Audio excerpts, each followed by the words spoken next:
Om Tava Kathamritam Tapta Jeevanam Kavibhiriditam Kalmashapaham Shravanamangalam Srimadadatam Bhuvigrinanti Ye Bhurida Jana.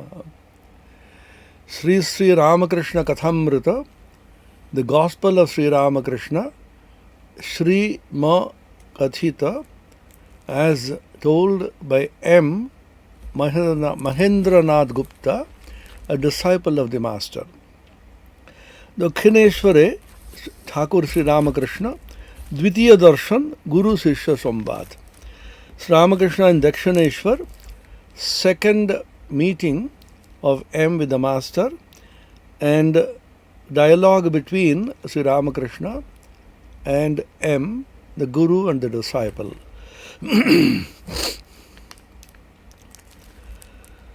Ki avasthate take darshan hoy. What is the condition of mind in which you will be able to see God?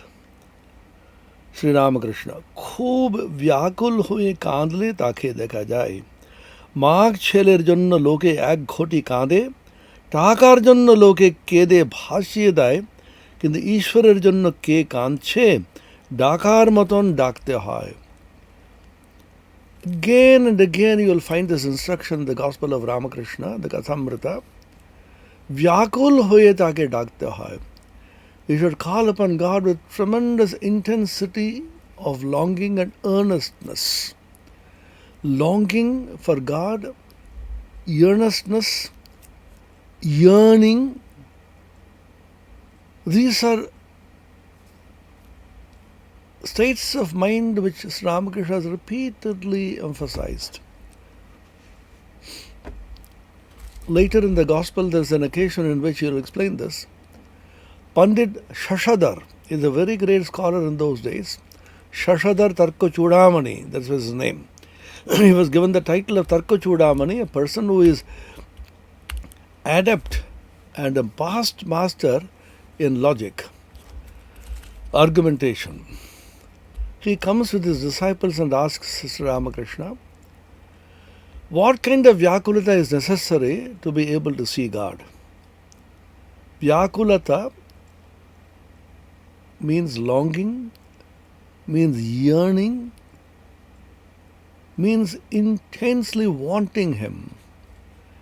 You feel want deeply within, you feel empty. Yugayatam nimeshena chakshusha pravrishayatam shunyayatam jagat sarvam govinda virahena me. Chaitanya Mahaprabhu Sikshashtakam. Shunyayatam jagat sarvam, as if the whole world appears to be completely empty, void. By the Govinda Viraha, because of the absence of Govinda, absence of my beloved Lord, 1 second appears to be an age, and tears flow from the eyes, and the entire world, life becomes meaningless, void. So you feel completely fish out of water, as they say. A fish is taken out of water, perhaps put on the throne and given great honor. You feed it, you honor it, give it all respect. What will the fish say? Please put me back to water, I don't want anything else. It's in exactly the same way, just like a person cannot survive without oxygen, just like a fish cannot live without water. If a person feels I just can't live without God, then God's vision will be there. Sri Ramakrishna also gives a very, very simple example. The child is playing with a toy, Lal Chushi, he says. A red toy, they put it in the mouth and play. As long as the child is busy with the toy, the mother doesn't attend the child. Mother is cooking and then looking at the child. Child is very happy playing with a toy. She is keeping quiet.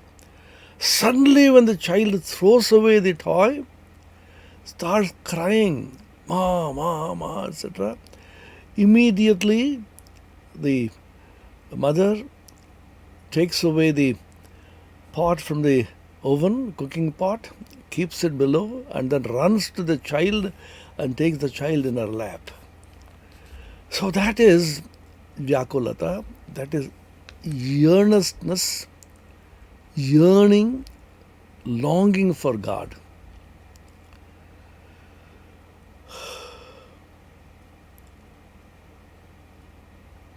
So Ramakrishna told Shashadhar this kind of longing. What kind of longing? He said, listen to your story. Ramakrishna is called Golper Raja. That means he is a past master in storytelling. All the avatars were like that. They spoke in parables. Christ spoke in parables. Buddha spoke in parables. Ramakrishna spoke in parables. Because parables are so telling and so easy to catch. So Ramakrishna says, you want to know what kind of longing? Listen to your story. The Guru was going for bath in the river along with the disciples.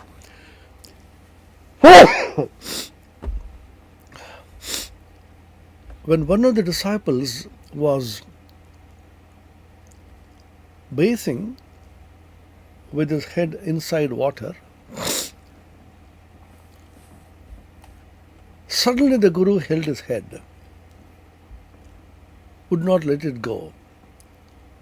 The disciple was panting for breath and crying, "Oh, what are you doing to me? Please leave me. I can't breathe." He's not able to say even that. The Guru would not let him go. After a long time, allowed him to come up. Then the disciples, panting for breath. Then the Guru asked him, "How do you now feel?" "What, feel? I was dying for a breath of air." Then the Guru smiled and said, "If you can have this kind of Vyakulata, if you can feel this kind of longing and yearning for God, then you will be able to see Him." Pandit Shashadhar, being a great scholar and a very advanced sadhaka, as spiritual aspirant, he said, "Ha, Bujaichi." Yes, I have understood. It is not even easy to understand the purport of this parable. Just think of this. Close your eyes.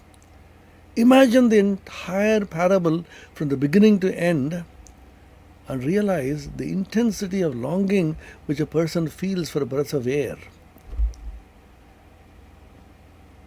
In Bengali they say, "Pran atu patu kore." My prana is just crying, panting, feeling miserable without oxygen. Longing is what is called Vyakulata. Kyub vyakul hoye kaandle taake dekha jaye. If you cry to Him, why cry? Because you can't remain without Him.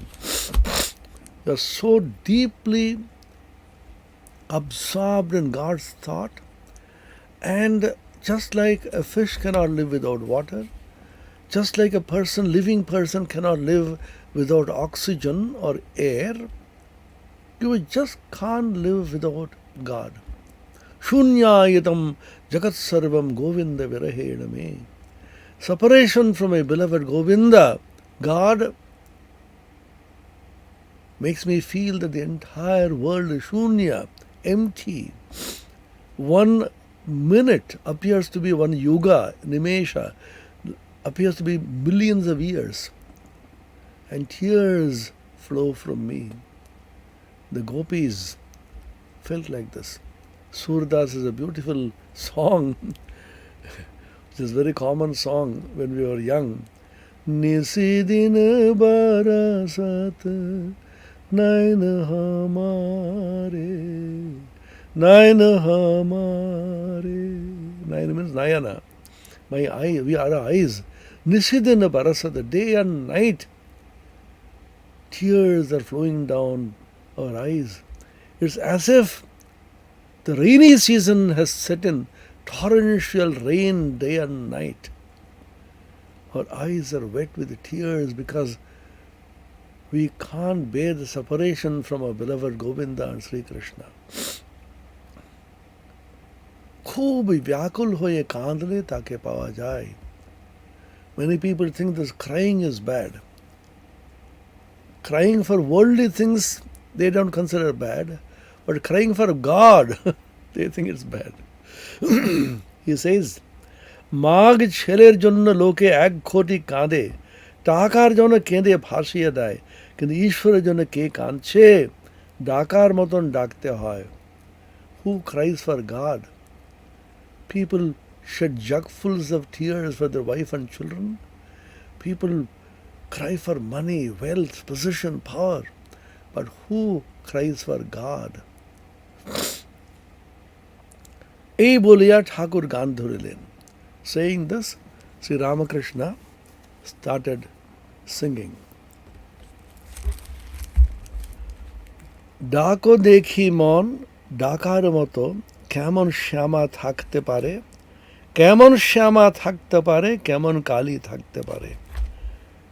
ডাক দেখি মন, O mind, go on calling on mother with a real calling. ডাকার মতন ডাক. ডাকার মতন means with earnestness, with earnest longing, sincerely, passionately, deeply, profoundly. Call upon mother with a real calling. If you call on her with a real cry, you can't remain without her anymore, just like the story of Sri Ramakrishna, the child crying for the mother.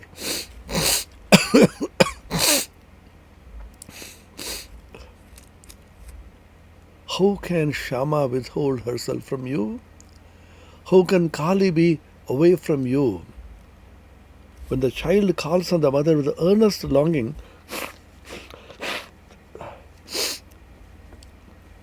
mother cannot rest in peace. She comes running. মন যদি একান্ত হও, জবা বিল্ব দল দাও লাও, ভক্তি চন্দন মিশাইয়ে মার পদে পুষ্পাঞ্জলি দাও. O mind, ekanta hao, be concentrated, be passionate, be focused only on God and with java and vilvadala. The flower, hibiscus flower, very favorite of Kali, the red flower, and vilva leaf, and smear it with sandal paste. What is the sandal paste? Sandal paste is bhakti.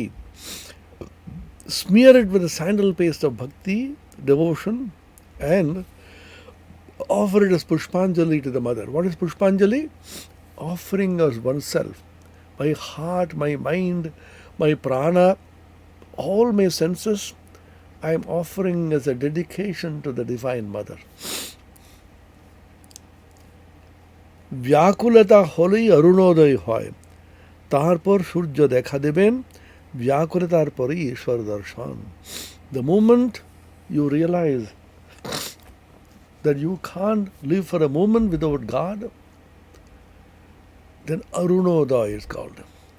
Vyakulata is likened to Arunodaya, the red hue in the sky, just the previous moment to actual rising of the sun. The dawn is red hue in the sky. Then the sun begins to rise. The rising of the sun is preceded by the orange red hue in the sky, Arunodaya. Sri Ramakrishna likens Vyakulata, yearning, longing, earnestness to this Arunodaya, the red hue. That gives you a signal that immediately the sun is just going to rise.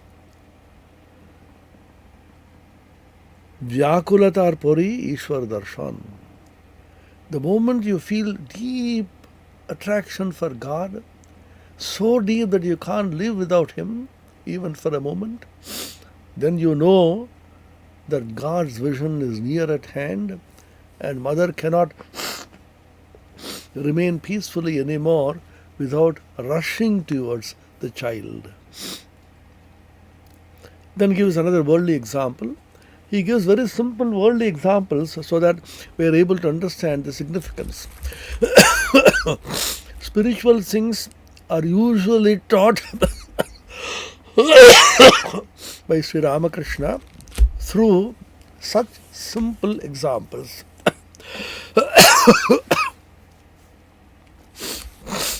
Because our minds are so gross, our minds are so impure that you can't catch the subtle things quickly. So Sri Ramakrishna gives very simple examples by which you will be able to connect yourself to these divine thoughts.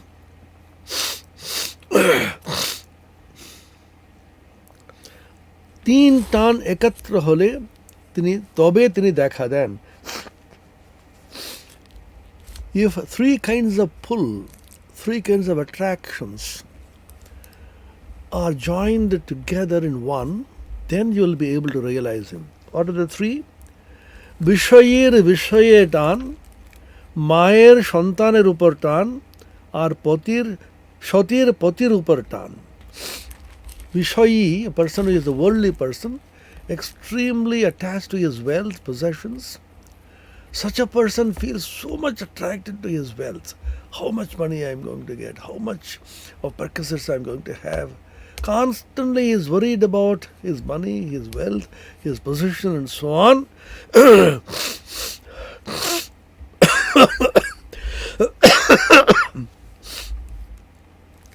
Vishayer upar tan. The Vishayi, the worldly person, how much he is attracted to the Vishaya, the worldly objects, his wealth, his position and so on. Mayer Shantaner upar tan. The attraction which the mother feels toward the child. The mother knows what is good for the child. The child is suffering or happy. She may be far away. Still the mother heart beats in unison with that of the child. Child is suffering somewhere, the mother immediately can feel. Child is not well, mother can feel it within. She feels deeply drawn, attracted towards the child. Mayer Shantaner upar tan, or Shotir Patir upar tan. Shoti, a chaste wife, devoted only to the husband. How she is attracted to a husband who is equally intensely devoted to the wife alone. This is a very rare quality. You get married and you can think of only the wife as your very own, and the wife also is attracted only to the husband. So the relationship between the husband and wife in that case is transformed into something very pure, very holy, very elevating. So he gives this example also. Shatir Patir Pratitan. Vishayir Vishayer upar, Mayer Shantaner upar, আর সতীর পতির উপর টান. এই তিন টান যদি কারো একসঙ্গে হয়, সেই টানের জোরে ঈশ্বরকে লাভ করতে পারে. If these three attractions are combined into one, then a person will be able to realize God and have the vision of God instantly. কথাটা এই, ঈশ্বরকে ভালোবাসতে হয়.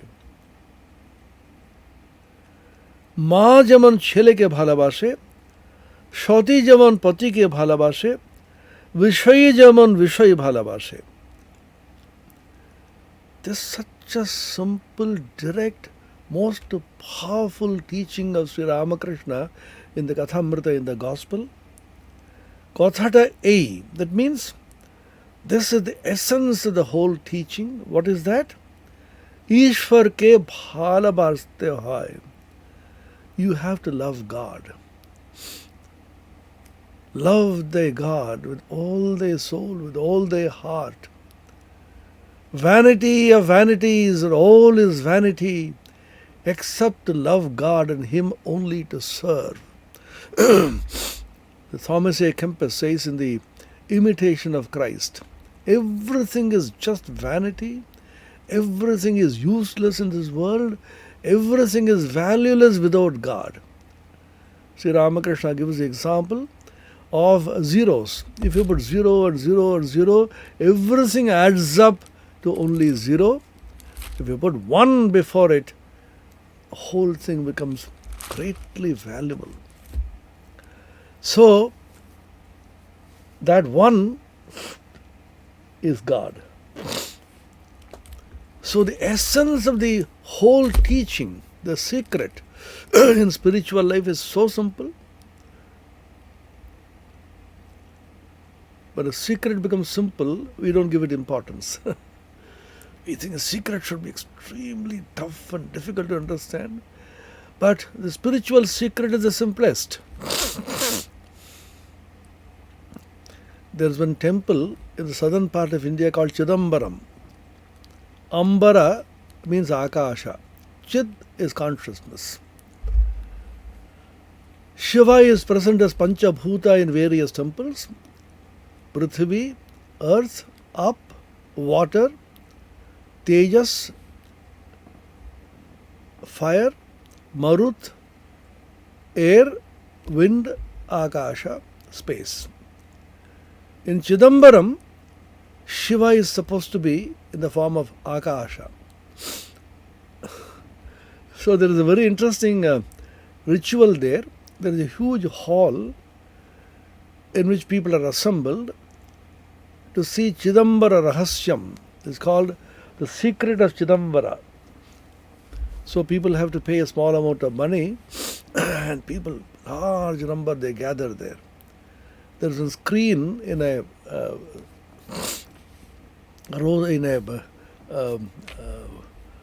hall, kind of a stage is built, and everybody says, now look, Chidambara Rahasyam, the secret of Chidambara. See, they open the screen, nothing is there, they close it. Chidambaram, you have seen, now go. You will say, what is this? Akasha. There is nothing. The secret of Chidambaram is Chida Akasha, which is represented by this Akasha. It's so subtle, so elevating, so extraordinarily spiritually rewarding that we think we don't understand anything. Because it's the simplest. Nothingness is the simplest. Because nothing is the same as everything. Shunya is the same as Purna. So what is the simplest secret in truth? Kathata ei means the real truth is, the fact is, what is that? व्याकुल हुए ईश्वर के भालोबासते हवे. You have to love God with all your heart. Just like a mother loves a child, just like a chaste wife loves a chaste husband, just like an extremely worldly person loves his wealth. If all these three attractions become one, you love God so intensely that you just can't remain for a moment without God. You are absorbed in Him, you live for Him, you eat for Him, you think of Him constantly. And you cannot be separated from Him. It remains union with God is the result. ताके भालोबासते हवे.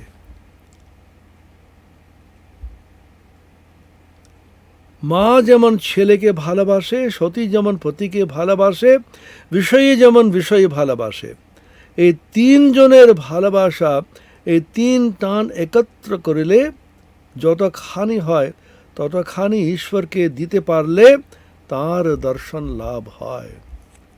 Again the same idea. if you can love God with the same intensity, which is a combination of these three attractions: attraction of a mother towards a child, attraction of a chaste wife towards a husband, attraction of an extremely worldly person towards the wealth and the possessions. If these three attractions combine into one, as it were, then you see God. তার দর্শন লাভ হয়। এই তিনটা একত্র করলে যতখানি হয় ততখানি ঈশ্বরকে দিতে পারলে তার দর্শন হয়। ব্যাকুল হয়ে তাকে ডাকা যায়। Again, same idea. How many times in the gospel he repeats this?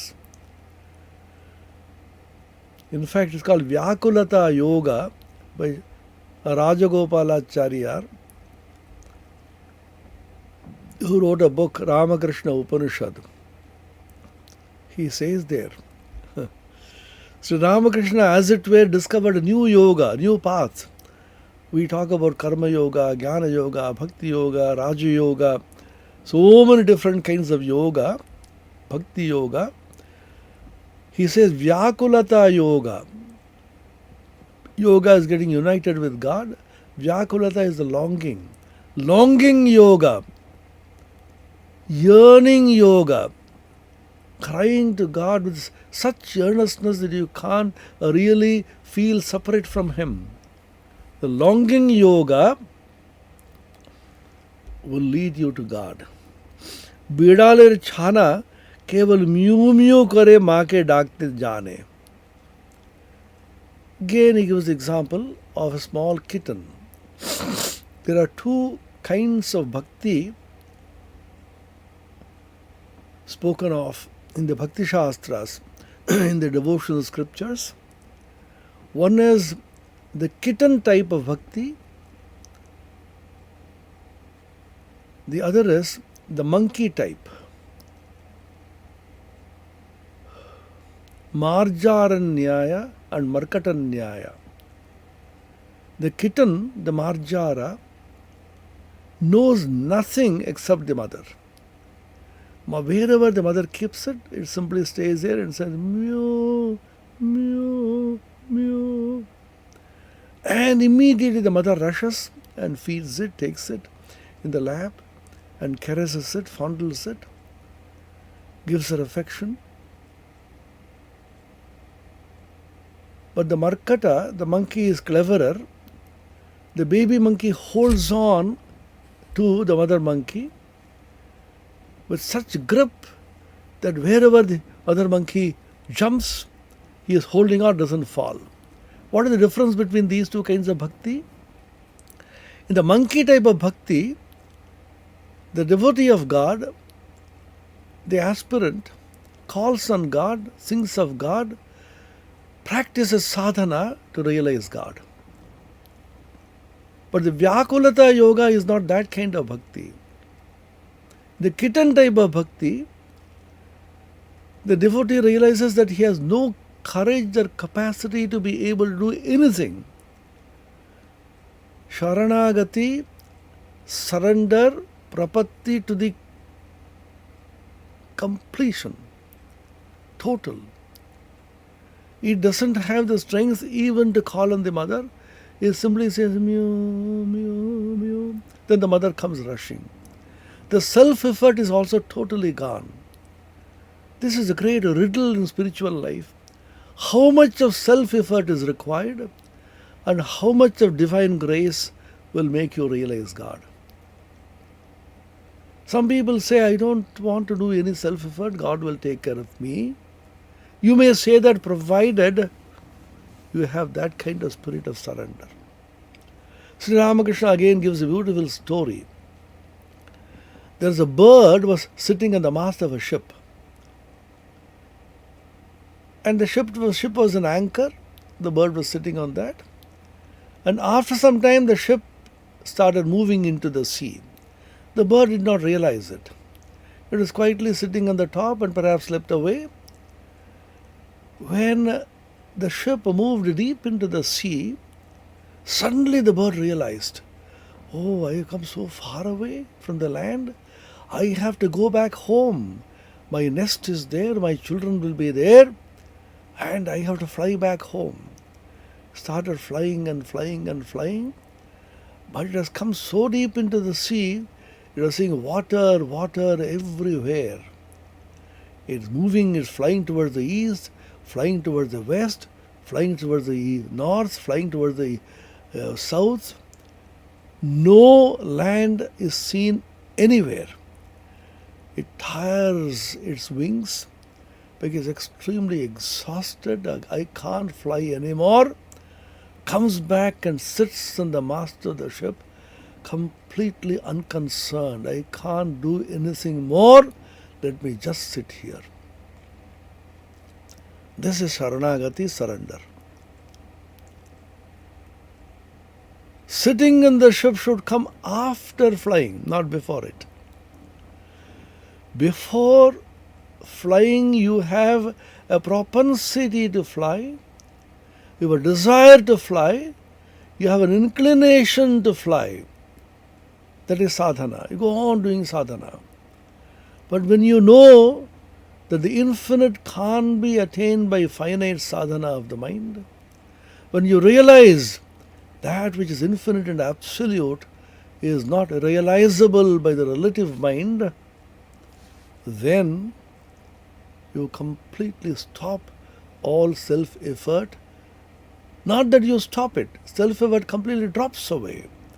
You can't do it anymore.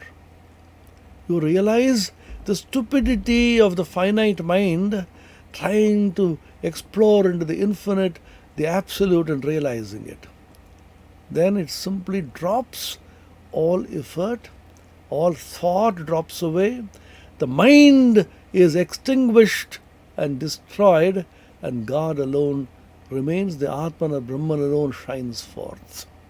Called Amani Bhava in the Upanishad. The Mandukya Upanishad talks about Amani Bhava. Mana, mind, becomes no mind. There is a beautiful story in this regard. Swami Atmapriyananda-ji was a great disciple of Sri Ramakrishna, a sannyasin disciple, who was a great Vedantin.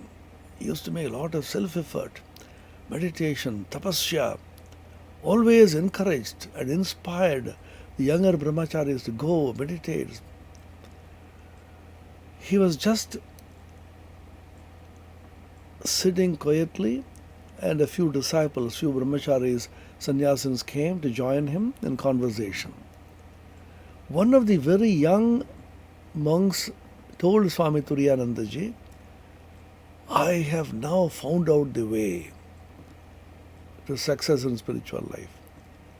So I said, what is the way you found out? To sit quietly in the mast of the ship like the bird in Sri Ramakrishna's parable. That means completely abandon all self-effort and surrender totally, quietly depending upon God. That's what he meant. Atmapriyananda nodded his head. Oh, that's excellent. Smiled and said, but when did you fly at all? It's a very telling story. There is a world of difference between quietly sitting before flight and quietly sitting after flight, when you have completely and totally realized the futility of flight. Before flight, you have not realized the futility. You think I should fly, you think I should do this, I should do that. When you realize completely that it's futile to fly, then you surrender, abandon your individual effort totally. Not that you abandon it with the ego, then once again there's a problem. I shall abandon my effort. Once again the ego asserting I shall abandon. Your effort just drops away because you realize spontaneously, naturally, the futility of self-effort. They call marjaranyaya, the kitten type of devotion. Prapatti. बिड़ालेर छाना केवल mu mu करे माँ के डाकते जाने, माँ ताके जेखाने राखे সেইখানেই থাকে। কখনো হেসলে, কখনো মাটির উপর, কখনো বা বিছানার উপর রেখে দেয়। It simply stays put. Wherever the mother cat keeps it, the little kitten stays wherever it is kept. Sometimes on the ground, sometimes on the bed, sometimes near the oven, but it quietly stays there and calls mew mew because it doesn't know anything except the mother. আর কষ্ট হলে, তার কষ্ট হলে সে কেবল mu mu করে ডাকে, আর কিছু জানে না। When there is any difficulty which comes to the kitten faces some difficulty, the kitten doesn't know anything, simply calls mew mew. মা যেখানেই থাকুক এই মিউ মিউ শব্দ শুনে এসে পড়ে। Wherever the mother can be, mother is, she rushes to the kitten once she hears the gentle and pathetic cry of the kitten, the little one, mew, mew, mew, mew, mew. So these are gems of stories of Ramakrishna. They are so simple, straightforward, but deep in meaning. Develop this kind of attitude by which you know that I have a mother. Sharada Devi once said to his disciples, followers, সব সময় ভাববে যে আমার একজন মা আছেন। What a great consolation. Now is the time that people are panicking. The pandemic has taken a great toll in our lives. People are panicking, people are sorrowful, people are unhappy, people are crying, people are lonely. This is the time we should remember, Amar ekjon ma achen. I have a mother. Holy Mother said, constantly remember and tell yourself, I have a mother. Just like a little child, when children quarrel, they will say, oh, I will go and tell my mother. Ami maa ke bolo debo. That means the child knows I have a mother to protect me, to fondle me, to caress me, to feed me. For every problem in life, I have only one recourse to the mother. I used to see children playing with the mother. Sometimes the mother gets into a very bad mood for some reason, and the child is constantly pestering and troubling the mother. Mother simply pushes the child and gives it a small thrashing. And the child, you know what it does? It doesn't run away from the mother. I used to think, Hare, come on, run away. The mother is angry. She will beat you more. Don't be near the mother. No. You know what the child does?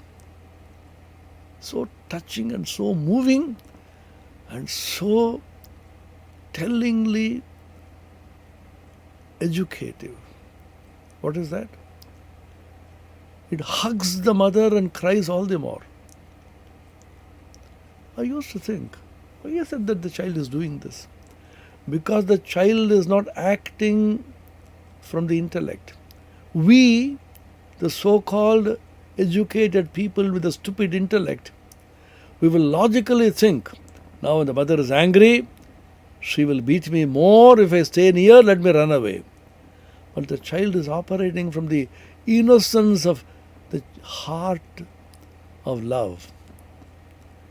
And the child knows nobody else except the mother. Where will she go? Where will the child go leaving the mother? Because the child does not know anyone else except the mother. This is Advaita. How Advaita and Bhakti come together. Not knowing or seeing anything except Brahman is Advaita. Aham Brahmasmi Tattvamasi Mahavakyas in the Upanishads. There is nothing else besides the Atman. Nothing else besides Brahman. Brahma Vedam Amritam Purastad Brahma Paschad Brahma Dakshinatostarena Adhaschordham Saprasritam Brahma Vedam Vishwamidam Varishtam Mundagopanishad. Brahman is in front, Brahman is at the back, Brahman is to the sides, Brahman is in the east, Brahman is the west, Brahman is at the top or Brahman is at the bottom. The whole world is only Brahman and Brahman alone. This is great Advaita. What does Bhakti say of the child say? I know nothing but the mother. So Ramakrishna said this, Ami ki jani, ma shab jane. There's a beautiful shloka in the Bhagavad Gita where the Bhagavan says 4 kinds of people worship me with deep earnestness, and they are blessed people. Chaturvidha bhajante mam jana sukritino arjuna. Who are the blessed people who worship me? Worship the Lord? Arto jignasurartharthi jnani cha bharatarshabha. Artha, jignasu, artharthi and jnani. Artha, a person who is deeply afflicted, sorrowful. Jignasu, a person who is inquiring, curious. Artharthi, who wants worldly benefit by praying to God. He wants a promotion, he wants wealth, he wants passing at the examination, he wants a job. So he goes to God. Good enough. The Bhagavan says even they are blessed. Rather than going to somebody else who is influential in the government or elsewhere, he is coming to me. Even that is good enough. And the 4th one is the greatest, he says. Jnani. He is a man of wisdom, man of knowledge. He knows God alone exists. Teshvam jnani nitya yukta eka bhaktar visishyate. Very enigmatic verse. Jnani nitya yukta. Among these, the jnani, the man of wisdom, nitya yukta, completely, constantly connected to and focused on me, God, eka bhaktihi. He is a person who has one-pointed devotion to me. How does Bhagavan say that Jnani is a bhakta? Bhagavan Bhashyakara Shankaracharya has a beautiful one-liner bhashya. The commentary, just one line. He says,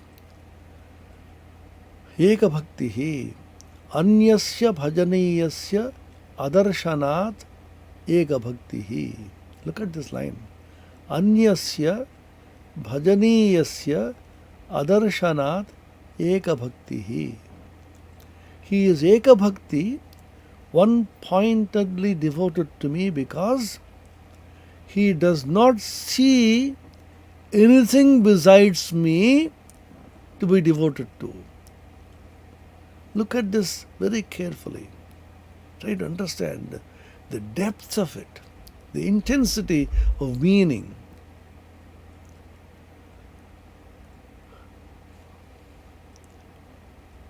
Not that there's a choice in the mind of this jnani. Shall I be devoted to God or to something else? Then he decides and realizes it is rather better to be devoted to God. No, there is no choice because he does not see 2 things. Advaita. How Advaita and Bhakti are fused together so beautifully in this verse by Shankara, Jnani Eka Bhakti, and the explanation, commentary, a one-liner commentary by Bhagavan Shankaracharya. These are things which you should meditate upon, think of, contemplate, realize.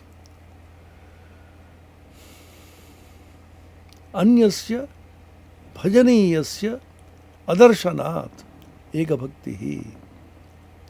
There is nothing else besides God to whom he can be devoted. Why is he devoted only to God? Because nothing else for him to be devoted to.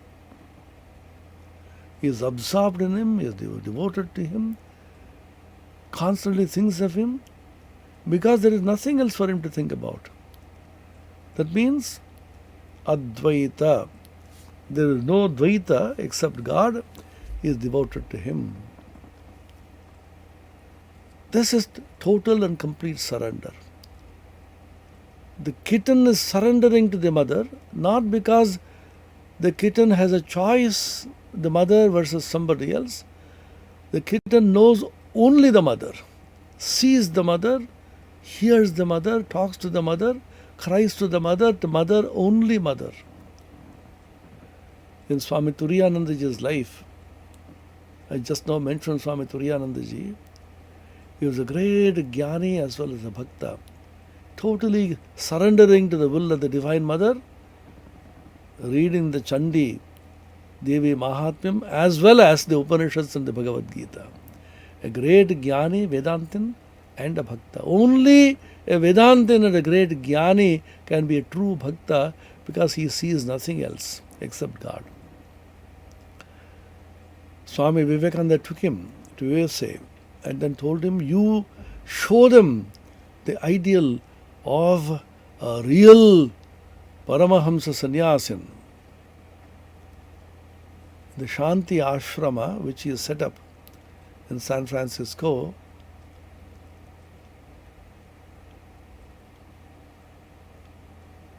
he lived with a group of disciples and taught them constantly.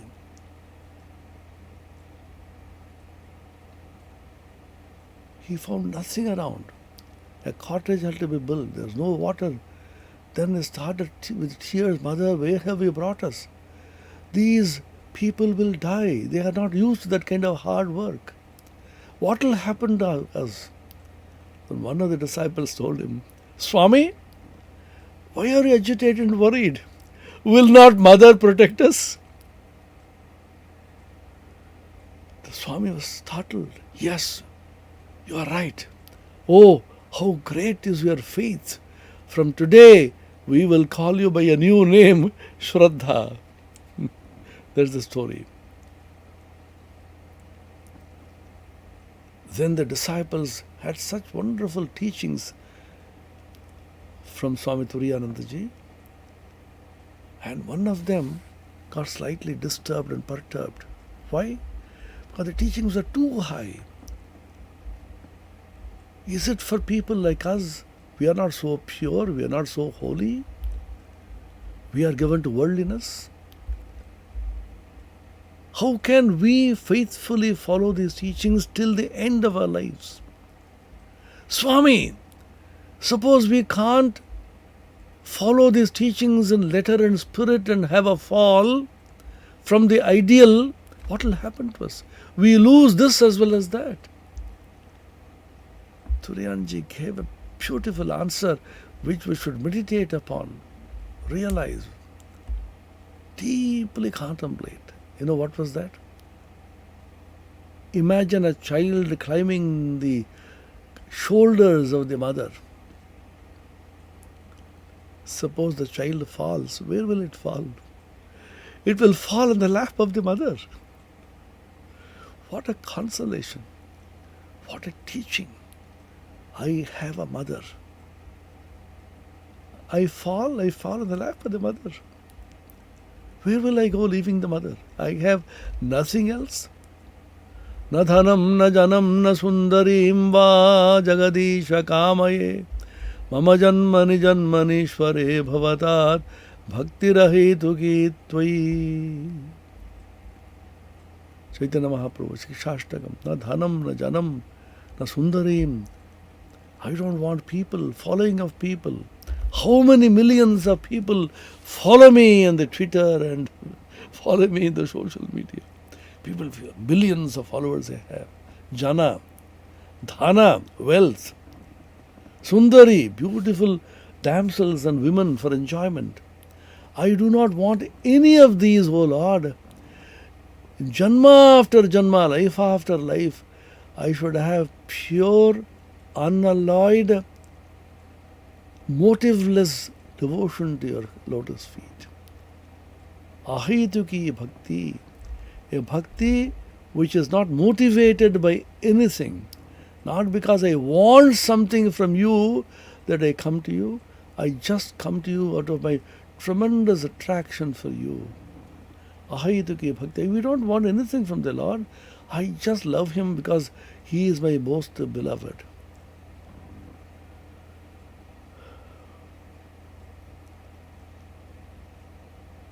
is a kitten story.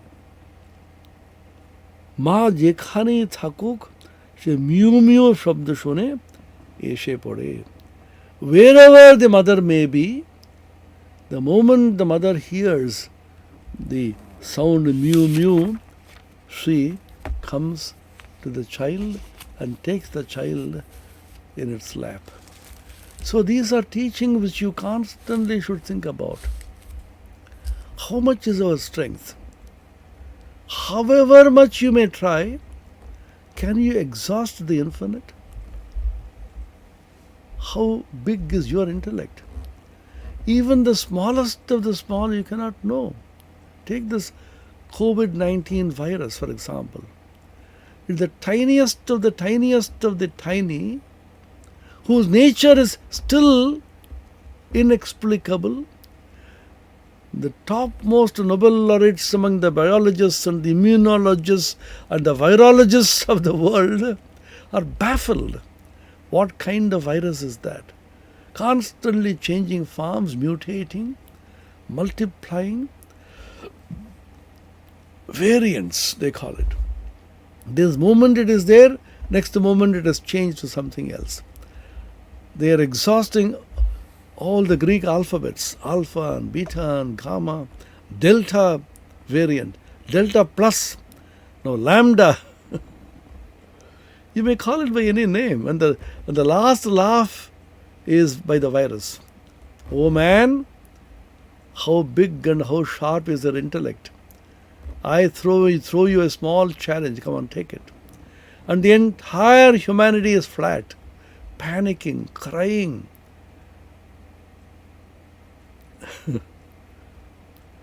And we are so proud of our intellect. Intellectual achievements, sciences, technologies. How much is your technology? Julian Huxley, the famous biologist, once wrote, that is quoted by Swami Yatishwaranandaji in his introduction to the book called Divine Life. It's a beautiful small quote. Julian Huxley says, you can exactly predict the orbit of the sun or the moon or the planets. Where will the planet be after several years?